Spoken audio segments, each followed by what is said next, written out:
வலைக்கும். நான் முதலாயிட்டு ஒரு இனிப்பாயிட்டு தொடங்குவோம் இந்த சேனலில்.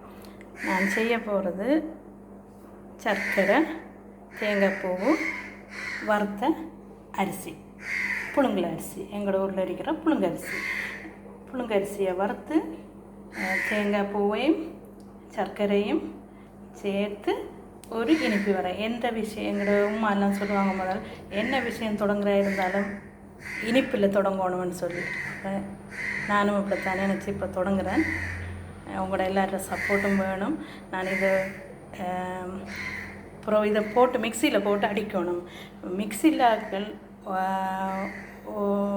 எங்களோட ஊரில் உலக்கரிக்கு உரல் இருக்குது, அதில் போட்டு இடித்து எடுத்துக்கலாம். இடித்து நான் அதை உருண்டையாக்கி காட்டுறேன் உங்களுக்கு. இப்போ அரிசியை போட்டு முதல்ல அடித்து அதுக்கப்புறம் தேங்காய் பூவையும் சர்க்கரையும் போட்டு அடித்து எடுத்துருக்கிறேன். இனி இப்படி உருண்டையாக்கி எடுக்கணும். சரியா? இதில் பேர் தான் அரிசி உருண்டை.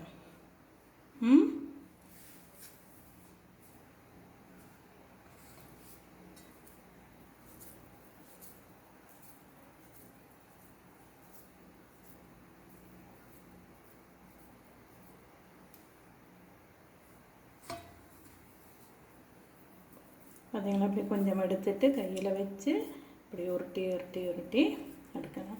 கொஞ்சம் நேரம் ஃப்ரிட்ஜில் வச்சாலும் சரி, சும்மா வச்சாலும் சரி.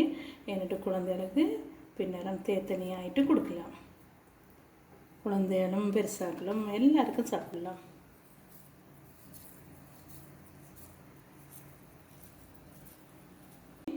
கொஞ்சம் இப்படி எடுங்க கையில் எடுத்து எப்படி ஒன்றும் தேவையில்லை. சரியா? இது சிம்பிளாகிட்டு வீட்டில் எங்களுக்கு எல்லாருக்கும் செய்ய முடிஞ்சது.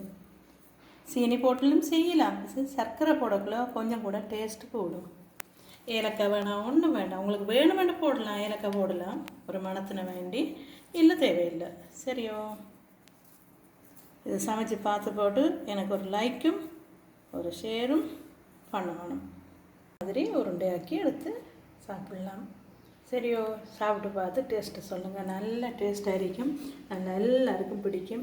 எந்த நேரத்துலேயும், மழை பெய்கிற நேரத்தில் சரி, சும்மா வீட்டில் இருக்கிற போதும் கெதி யாராவது வந்திருந்தால் வீட்டில் விருந்தாளிகள் அவங்களுக்கு வேண்டி செய்து கொடுக்க பற்றிய சின்ன இதில் செய்து கொடுக்க முடியும் அவங்களுக்கு எல்லாருக்கும். தேங்க்யூ.